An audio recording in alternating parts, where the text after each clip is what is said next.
Почитувани сестри и братя македонци, се извинявам, че не ми долу гърлото, но че сме да се съберем тук, да покажем дека ни има още.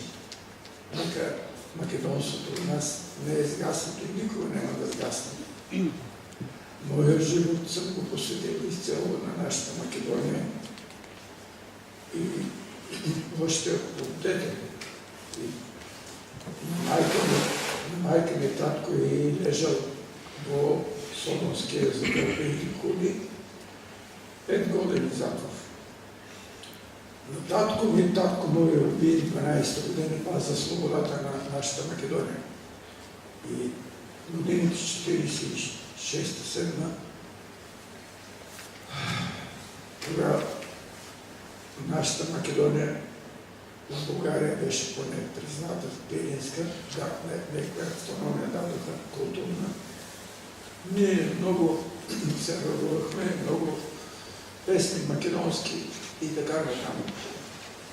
Но по-нагоре вече, кога дойде Тодор Живков, много тежко ми се пише. Преди него аз бех 11 клас в гимназия, дойде брата на Никола Вапцаров, нашия македонски поет Борис Вапцаров. Он беше председател на окръжния комитет на Пиринска Македония на комунистите в читалището на град Петрич. Удържа беседа от наслов Македония географско понятие. И мен не ме бе 10 дни неговата реч и 2 прашения му поставих какви са били Македони. Обие Александър Велики, Филип II и другите именити македонски кралеви. Гърци ли са били или македонци? Второто прашение какви са били Гоце Делчев, Даро Кръв, Яни Сандански и така нататък. Бугари или македонци? На първото прашение вика били гърци, на второто вика бугари.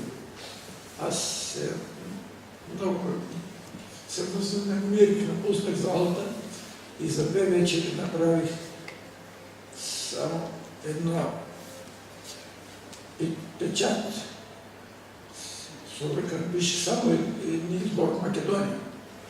И разхвърлях летоци.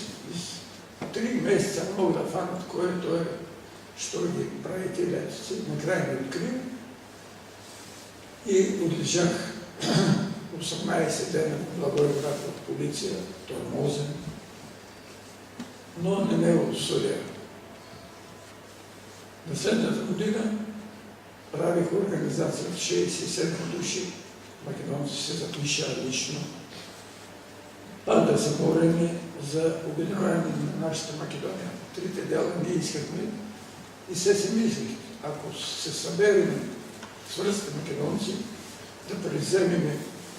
Те са младежки, нали, такива, така съм си мислил тогава, 17-18 годишно момче, дека можем да освободим поне Пиринския дел да си го приключим към Република Македония.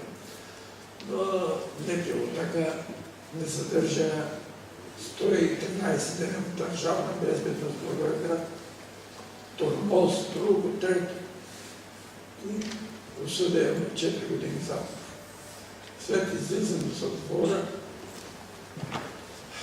почнах да работя като повече. Исках да следвам в затвора, учих френски, английски, гръцки, турски. Времето така и така ми изгубим поне нещо да бъда полезен за себе си.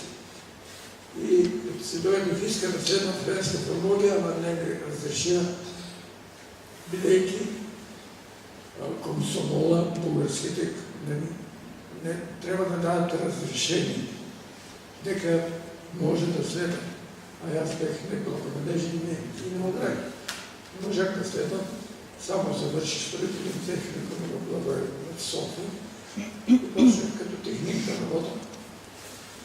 13 години после първата присъда, е нова организация, известния Сократ Маркелов, вие повечето го знаете. Дойде да работя, аз бех от технически ръководител на корекция на река Сърмешница, стои се като Виктори. Дойде да работи към мен и ме канеше от него и запознаваме с някои други. И разбрах дека има македонска организация. Аз тогава на едно въззвание написах до македонците да се борим, да не се плашим. После ме фаня много, още 4 години и така, моят живот се посърне в Македония, но аз не жалям за това. Тежко ми е било. Това е съдбата на тия 6 истински македонци, които по България не е лесно. Това да ви е ясно. Но нямаме друг избор. Ние трябва всички и днеска това ще става в Македония на нас. Сега съм съм председател на Обединен Пирин и ние излязохме с декларация, дека не признаваме договора, изключен между България и Република Македония. Не признаваме Брестския договор с Гърция. И това ние не може да се... Аз не съм се молил за Северна Македония. Искам Македония да може... Да, описано.